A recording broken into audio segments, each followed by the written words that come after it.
Pierre prit la parole. Vous savez ce qui s'est passé à travers tout le pays des Juifs, depuis les débuts en Galilée après le baptême proclamé par Jean. Jésus de Nazareth, Dieu l'a consacré par l'Esprit Saint et rempli de sa force. Là où il passait, il faisait le bien. Et il guérissait tous ceux qui étaient sous le pouvoir du démon, car Dieu était avec lui. Et nous sommes témoins de tout ce qu'il a fait dans le pays des Juifs et à Jérusalem. Ils l'ont fait mourir, en le pendant au bois du supplice. Et voici que Dieu l'a ressuscité le troisième jour. Il lui a donné de se montrer, non pas à tout le peuple, mais seulement aux témoins que Dieu avait choisis d'avance, à nous qui avons mangé et bu avec lui, après sa résurrection d'entre les morts.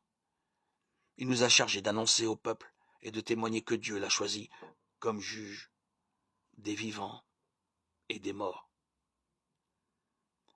C'est à lui que tous les prophètes rendent ce témoignage. Tout homme qui croit en lui reçoit par lui le pardon de ses péchés. Pierre parlait encore quand l'Esprit Saint s'empara de tous ceux qui écoutaient la parole. Tous les croyants qui accompagnaient Pierre furent stupéfaits, eux qui étaient juifs, de voir que même les païens avaient reçu à profusion le don de l'Esprit Saint.